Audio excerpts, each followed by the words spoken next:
Please welcome Bill Gates and the Bill Gates Dancers.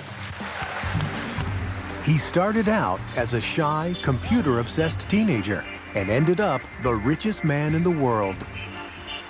Lifestyles of the rich and famous. No, that's never been Bill Gates. You get the sense that the money is almost an annoyance to him. William Henry Gates III, most people just call him Bill Gates, has built an empire by thinking way outside the box. I have no doubt that 100 years from now, he will be talked about in the same way that Rockefeller and Carnegie and Ford are talked about, as people who transformed an era. Now, after leading the digital revolution and facing several government antitrust battles, Bill Gates is a different man than he was just a few years ago. He's a devoted father and an avid golfer who just happens to have a portfolio worth $50 billion. He could rest on his laurels, but that's not the Bill Gates style. What makes Gates so competitive is that he finds it fun. He finds this like a thrilling game, like the games he used to play as a kid. He's loved and respected, hated and reviled. But one thing neither detractors nor supporters can deny is the lasting impact Bill Gates has had on our time. The values that shaped Bill Gates as one of the business titans of the 20th century go back to his roots in the Great Northwest. Bill's great-grandfather, J.W. Maxwell, founded the first national bank in Seattle. The Maxwells enjoyed their privileges and social position, but were never ostentatious about their wealth. Their son, Willard, also a banker, and his wife, Adele, who had a passion for playing cards, were among Seattle's top civic leaders. Their only child, Mary, was a lively, intelligent girl who made a name for herself as a student leader at the University of Washington. Athletic and outgoing, Mary Maxwell was sometimes referred to as Giggles. Her drive and energy struck everyone who came in contact with her. There tends to be a handful that is right at the core of the action. Mary was at the core of the action. Mary was unaffected, straightforward, charming, but immensely determined.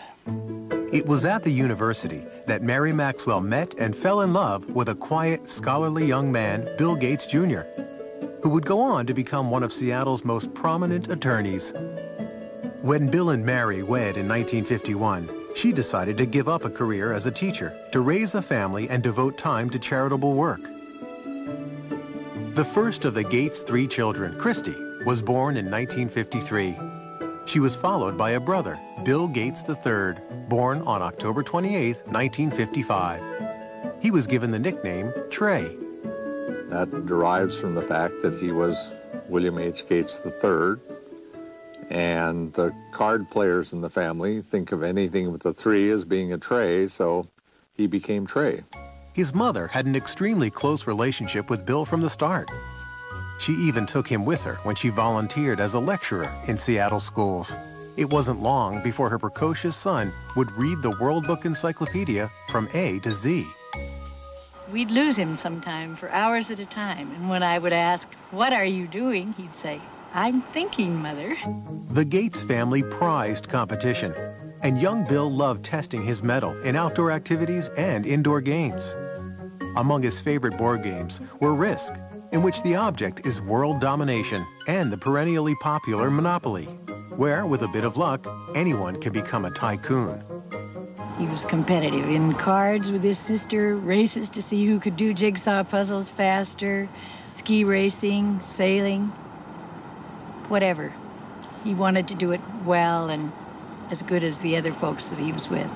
Every summer, the Gates went off to their place on the Hood Canal called Cheerio. It was here that Bill, his younger sister Libby, and the rest of the family joined friends in staging their own Olympic Games. If you stayed overnight and had a couple of days with them, you would come away exhausted from games and activity. It was a very lively scene. It was definitely competitive, there's no question about it, and the children were all part of that. There was never a dull moment. First World's Fair in the United States in 22 years. When the Seattle World's Fair opened in 1962, the Gates family rushed to see the wonders predicted for the 21st century, including computer technology. Imagine, if you can, an electronic brain. Bill often returned to visit the high-tech exhibits. It was already clear that he had a natural talent for math and science. But he was also becoming something of a loner, showing signs of preteen rebelliousness that was putting him at odds with his mother.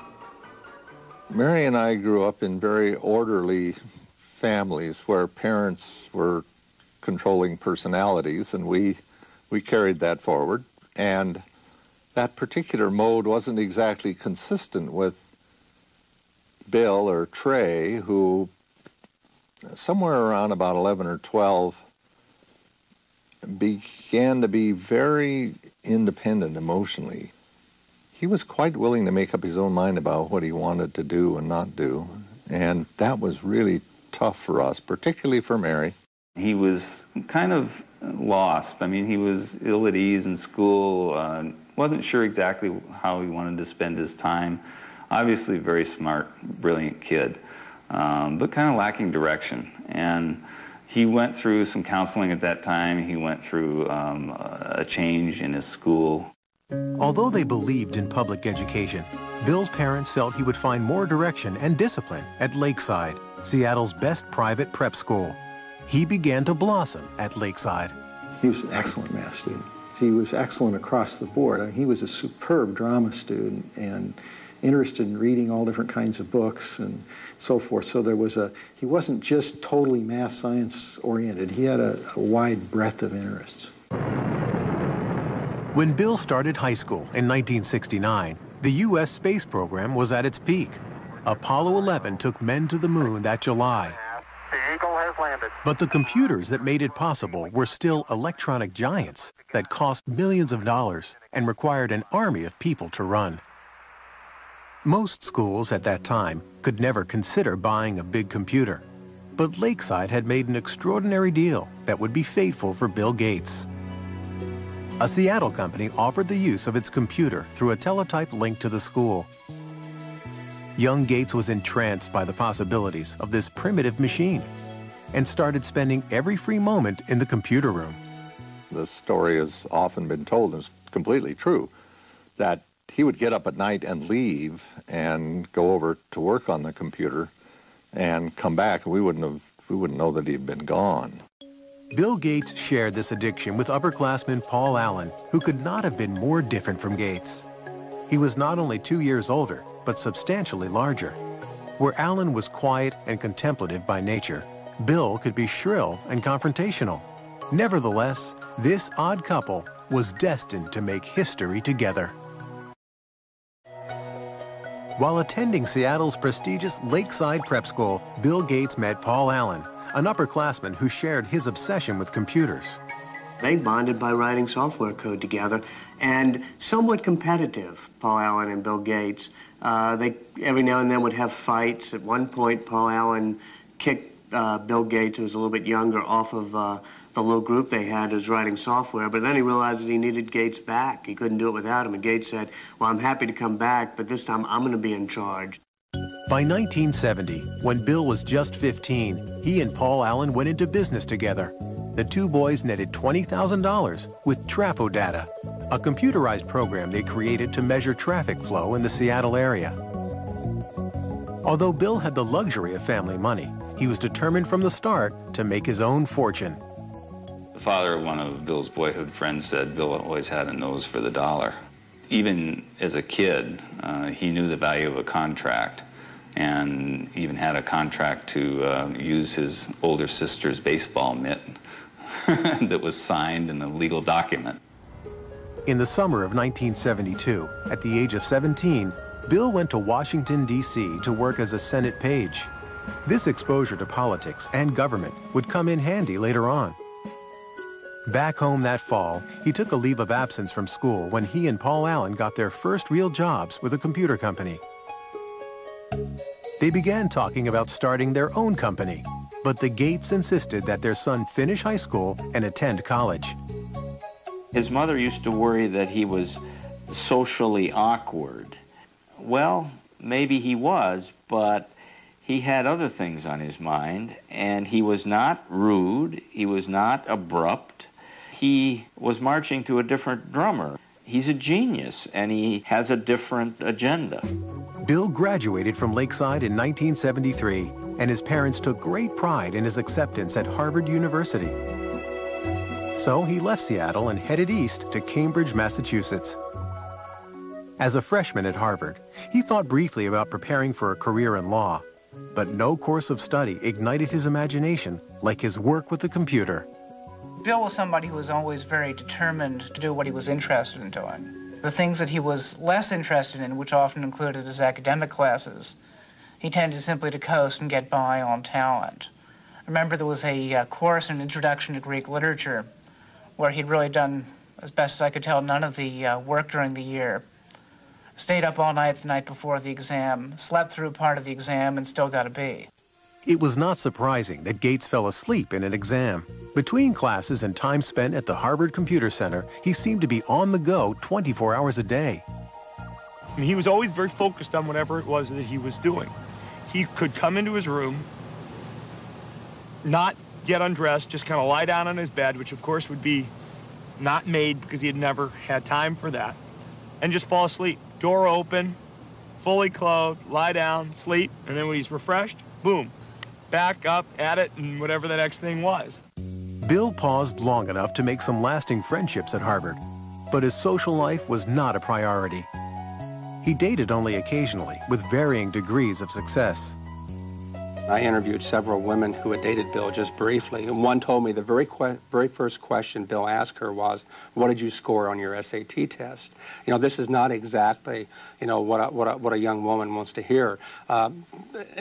For Bill Gates, though, he had scored a perfect 800 on his math portion of the SAT, and this was a matter of pride with him, and he wanted to make sure whoever he was dating, you know, had scored a pretty high grade. Bill did shine in math, but true to form, when he found out that he was not the #1 math student at Harvard, he decided against becoming a mathematician. While he kept his academic options open, he picked up some new skills outside of class. Spent a great deal of time playing pinball, video games, and especially poker, which was something that we all did a lot of back in college. But it was Paul Allen, Bill's former schoolmate and business partner, who delivered Gates' biggest stroke of luck. Allen had moved to Boston from Seattle for a job. In December of 1974, he picked up a magazine in Harvard Square. The cover of Popular Electronics announced the arrival of the world's first mini-computer kit, the Altair 8800. He rushed to show it to Bill. Gates and Allen knew instantly that the day of the personal computer had arrived. They saw that this was going to be an incredible force, an incredible dynamic for the society, and recognized the moment.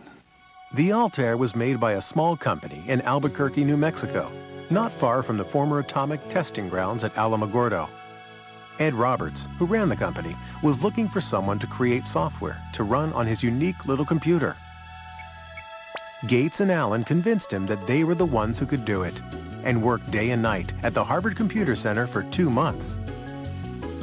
In February of 1975, Paul Allen went to Albuquerque to test the program he and Gates had completed. When he loaded the Altair with what Bill Gates called the coolest code I ever wrote, it worked. The importance of that moment would change Bill Gates and the software industry forever. In the summer of 1975, 19-year-old Bill Gates and his partner Paul Allen formed Microsoft. Their ongoing work with Ed Roberts' Altair computer company became so consuming that Bill dropped out of Harvard just before his senior year and moved to Albuquerque. Mary Gates was deeply disappointed by her son's decision. We told him that we'd put some money aside for him to attend school, and if he didn't finish in a few years, we'd have to make some other use of those funds. And by that time, he allowed us out. That would be okay. He'd probably be able to afford to go back if and when the time came. Bill was certain that he had made the right decision, but making it in software wouldn't be so easy. The personal computer scene at that time was populated by users who were eager to share new information and software without paying for it. It was a practice that put Bill at odds with his peers. You know, it was a bunch of high school kids and college kids who were doing something very non-mainstream. And Bill was very unpopular because he said, hey guys, don't steal this stuff. We made it and we own it. And that was, yeah, he was one of the business guys in what was a lot of geek hackers. In fact, Gates wrote an open letter to computer hobbyists, chastising them about making copies of Microsoft's program. He stated, as the majority of hobbyists must be aware, most of you steal your software. Hardware must be paid for, but software is something to share. Who cares if the people who worked on it get paid? Is this fair? But those who have been reported to us may lose in the end. He was looked at as kind of a renegade, and it was different, you know, a different ethic than prevailed at that time. But I'm not sure that the software industry would have evolved in anywhere near the way it has without somebody standing up and saying that that was necessary. Bill had also been battling with Ed Roberts, who considered him spoiled and obnoxious.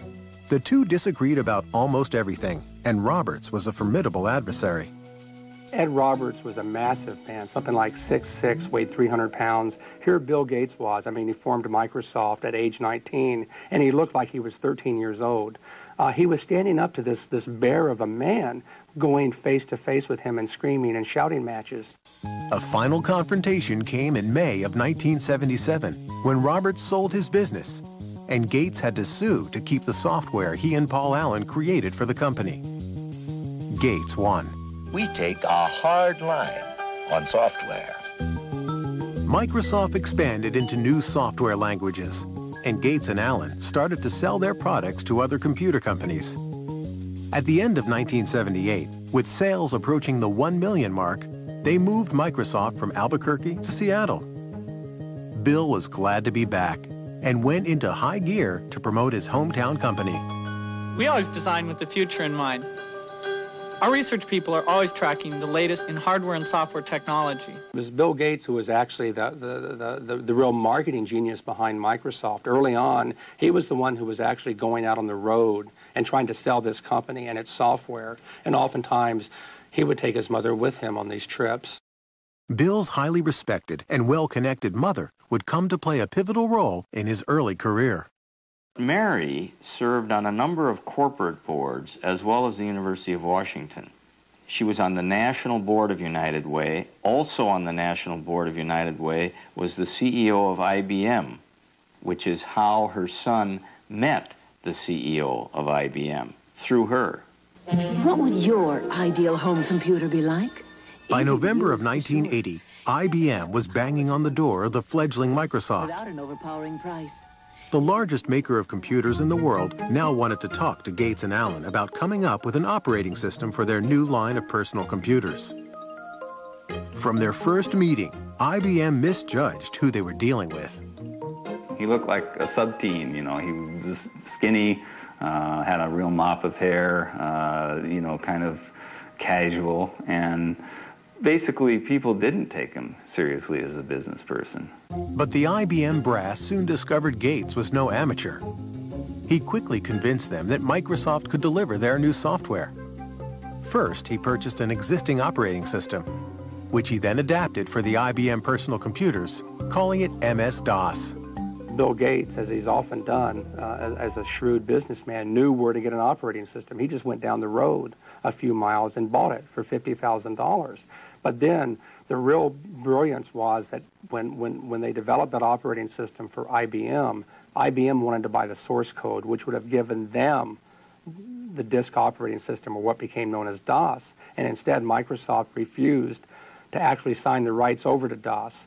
By not owning the rights to the operating system, IBM would now have to pay Microsoft a licensing fee for every copy of DOS installed on its computers. It can help a manager excel. IBM was also about to lose its tremendous edge in computer sales. The IBM personal computer. As other companies introduced personal computers that were cheaper than IBM's, Microsoft was able to sell the same operating system to all of them. There were all kinds of computers that were being conceived at that point in time. And it struck me that I don't know who will win in the hardware business, but Microsoft has a very good chance to win in the software. business. Between 1978 and 1981, Microsoft's growth was staggering. The staff was enlarged from 13 employees to 128. Revenues mushroomed from $4 to $16 million. By 1983, 30% of all the personal computers in the world were running Microsoft software. Still, Bill Gates never took his eye off the bottom line.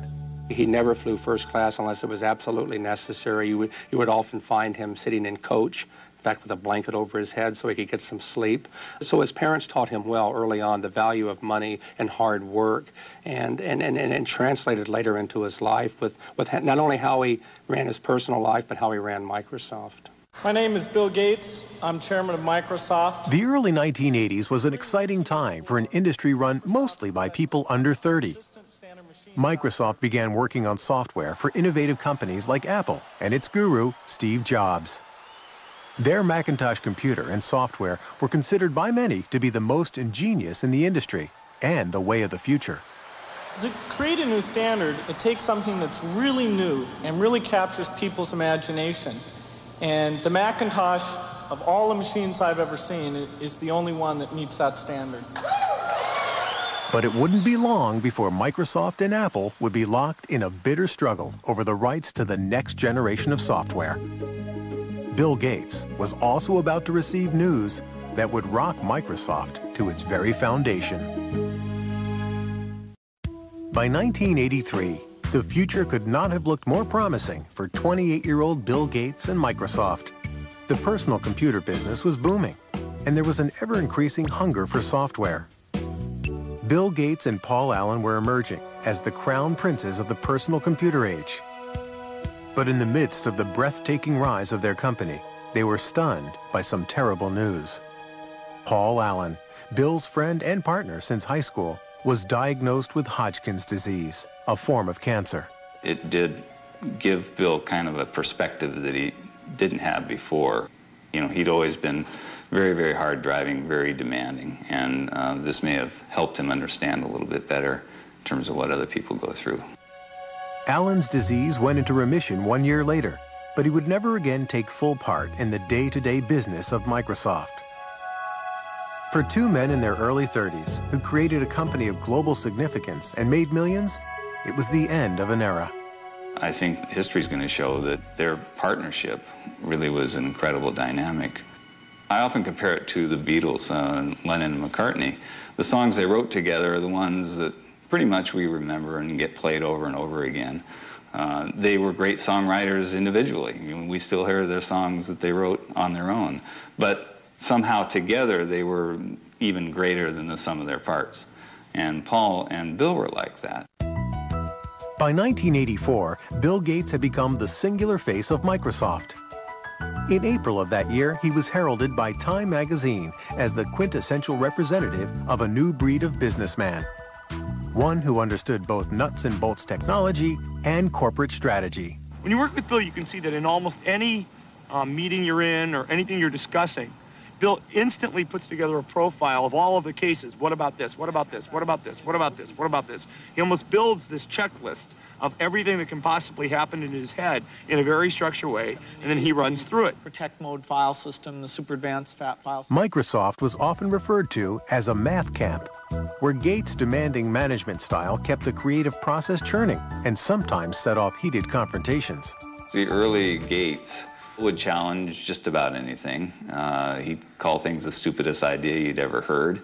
And part of it was to test, to see, well, okay, if you disagree, you've got to convince me that it's not the stupidest idea in the world. A constant challenging of ideas was required to stay on top in an ever-changing industry.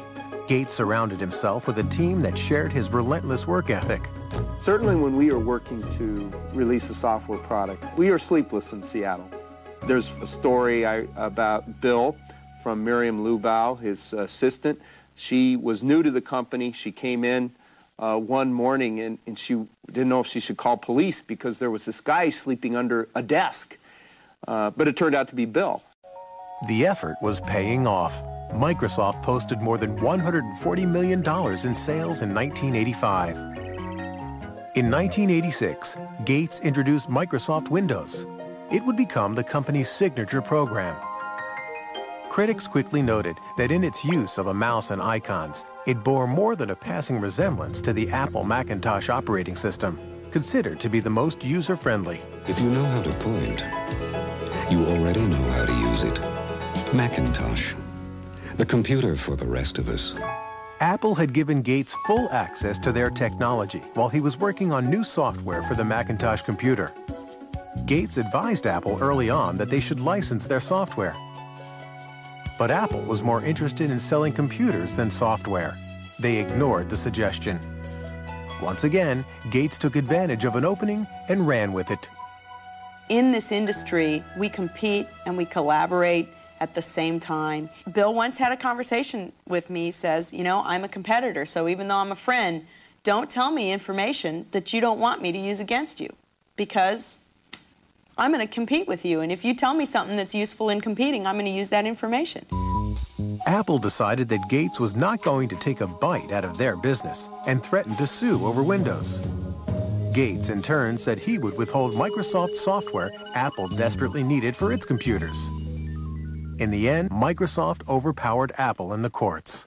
Eventually, Microsoft prevailed by showing that even though there were similarities in the way that the two computers operated, each individual function of Windows was markedly different from each individual function of the Macintosh.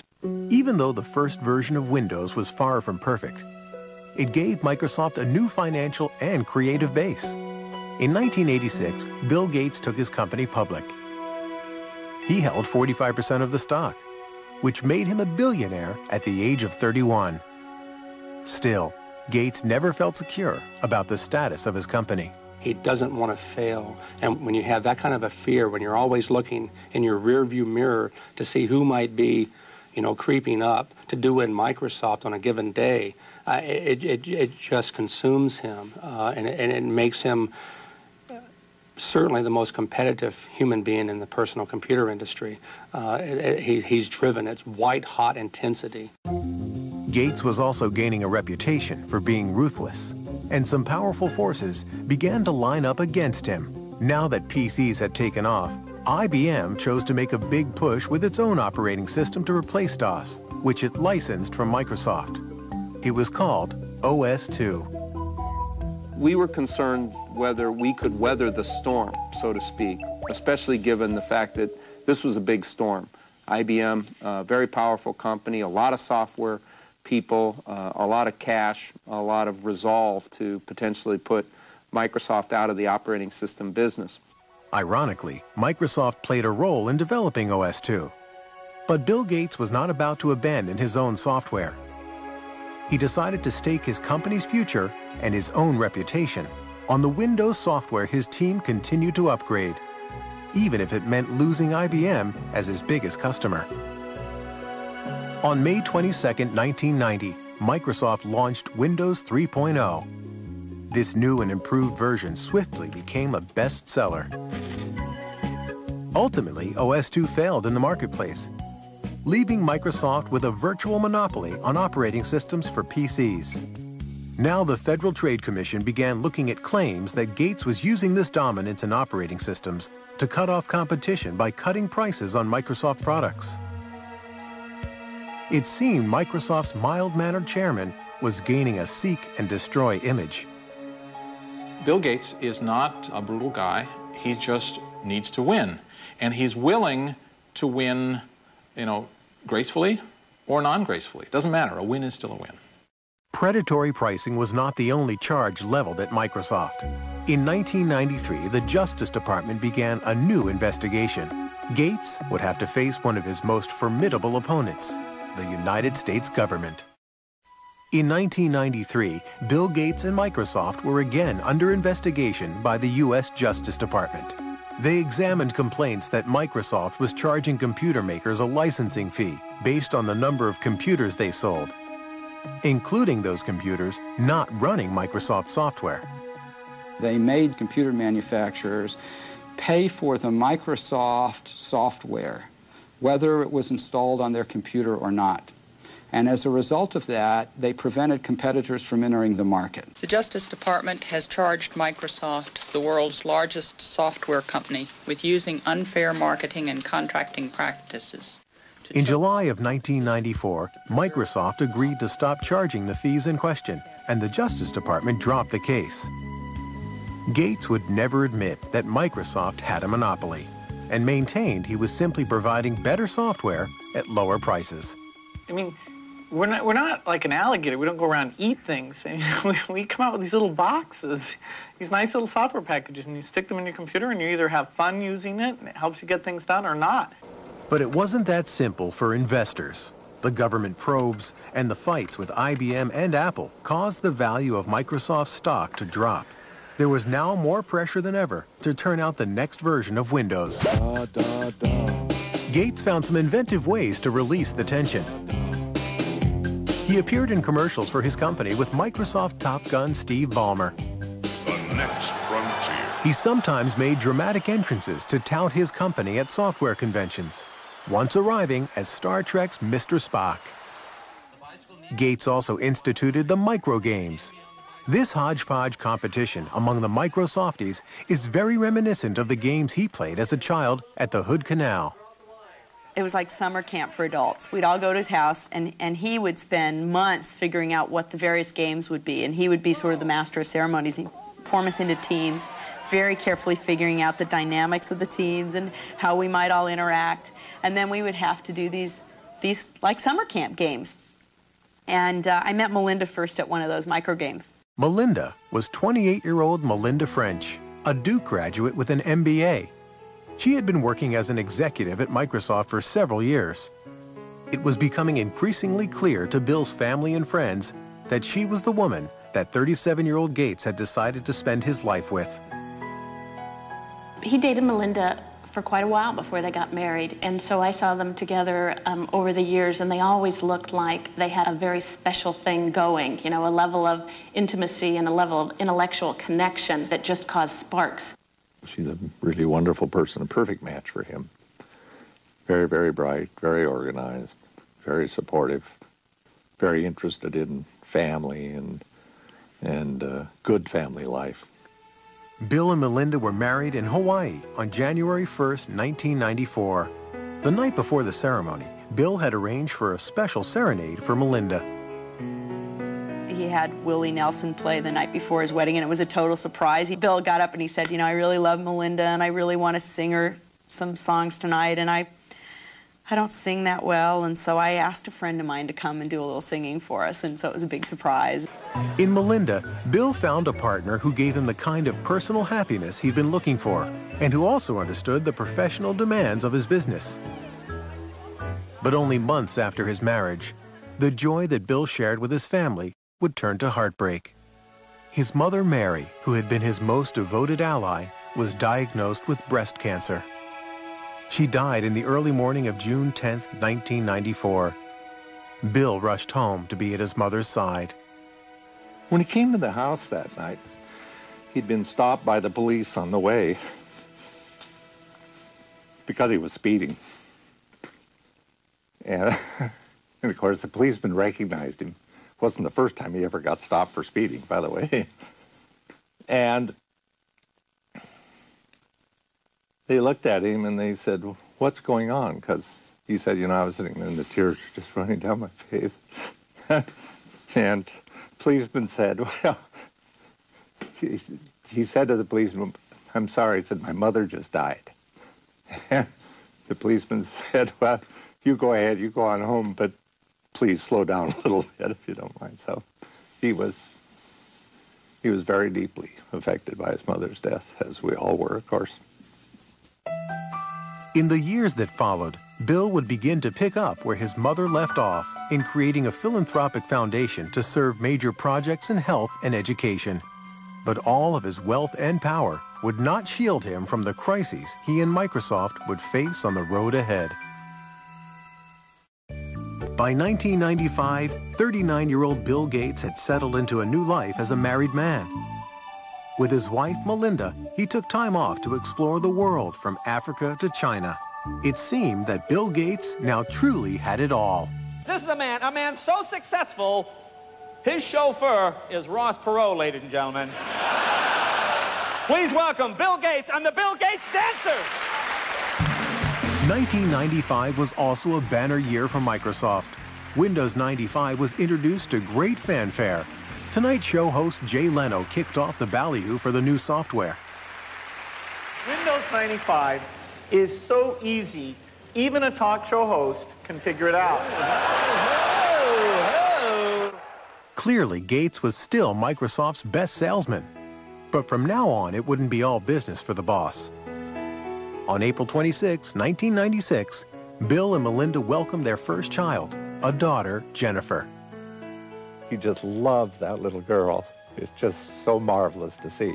It's very gratifying to a father to see his own son have the same feeling about children that I did about him and his sisters. So it's really gratifying. A year after his daughter's birth, Bill moved his family into a $54 million dream house. Along with family and guest quarters, there is a library housing the Leonardo da Vinci notebook, for which Gates paid more than $30 million. Even though the house serves many business functions, for the Gates family, it's just home. It's a remarkably family-friendly home, given what it is. I remember the first time going there after it was fully finished, walking through it and seeing, you know, little Tykes cars in various places and things like that. I mean, this is not an antiseptic home that you feel afraid to touch anything or sit anywhere. As Bill Gates' personal life grew more fulfilling, his professional life grew more frustrating. By 1997, he found he was way behind in the exploding internet market. A company called Netscape was dominating sales of internet browsers, the software needed to access websites. Gates set out to close the gap by including Explorer, his browser, with every copy of Microsoft Windows. Many saw it as dirty pool, a move to eliminate his chief rival. If Microsoft chooses to disadvantage Netscape or any other competitor, then the consumer doesn't get a fair choice. When the consumer doesn't get a fair choice, the market can't work effectively. In 1998, Gates was called to the Senate, where he was once a page, and charged with running an illegal monopoly. I hope that my testimony helps the court to resolve the issues in this case. That would be best for consumers and the industry, and that's why I'm here. Thank you. President Bill Clinton's Justice Department, along with 19 states, filed an antitrust suit against Microsoft. It was the largest suit of its kind in the history of the computer industry. Microsoft has the power today to exercise predatory and exclusionary control over the very means by which we access this internet. It's a lot like General Motors having the ability to dictate what type of gasoline you put in your car, or what interstate you can drive on, or even how you get on the interstate. In 2000, a federal judge ruled that the company would have to be split in two. After more than 2 decades of unstoppable success, this was a huge blow to Bill Gates. The antitrust trial affected Bill Gates very deeply. He was very sensitive to the accusations that he was petulant, that he was arrogant, that he didn't answer all the questions fairly, that he was trying to be obstructive with prosecutors. Rural town of about 400. The antitrust suit lasted 4 years and cost Microsoft millions of dollars in legal fees. Ultimately, in 2002, the Justice Department, under President George Bush, offered Microsoft a favorable settlement. It would be an infuriating moment for Microsoft's detractors and a triumphant moment for Bill Gates and company. In the midst of the antitrust suit, Bill Gates surprised many when he stepped down as Microsoft's CEO, dubbing himself chairman and chief software architect. The CEO job went to his old Harvard pal, Steve Ballmer. They're old friends, and Gates really wanted to just be the ideas man. He really just wanted to take a step back, and that's what he did, and it's working very well now. So it was difficult for him to let go of his baby, but he got used to it. For the last decade, Bill Gates has been on a mission to share his wealth. In 2000, he formed the Bill and Melinda Gates Foundation, which spends hundreds of millions of dollars every year on computers, vaccines, and medicines for those who need them most. the rich world and the poor world are so separated, the awareness of the crisis in AIDS and the very effective interventions that can take place is very, very low. The time is really now to change these things. He has publicly stated that he will not be leaving his vast fortune to his children. Well, what Bill Gates has said is that he's going to give away, before the end of his life, 90% of his fortune. Bill Gates has become a global icon.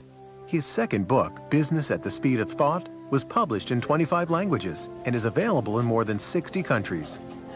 In 2004, Forbes magazine rated him as the richest person in the world for the 11th consecutive year. His net worth, estimated at about $50 billion, leaves him some time to play, but not too much. The industry keeps changing. I mean, it's the perfect game because it never ends. You can't sit down and relax. Through it all, William Henry Gates III has remained the competitor he always was. Looking to the future, this visionary is investing much of his energy on expanding the Microsoft market into global territories like the Middle East and China. Meanwhile, Gates and Microsoft have set their sights to improve their software to battle against computer viruses and spam. Gates himself is said to receive 4 million spam emails per day. Whether he'll be remembered as a robber baron, a philanthropist, or the guy who simply built a better mousetrap, no one can deny he changed the way the world works and plays. When the biographers and historians write the history of the 20th century, Bill Gates is going to go down as the best businessman of our century, and Microsoft is one of the greatest companies of the 20th century. It's remarkable what this company has managed to do in so short a time. This is one of the great success stories of the 20th century.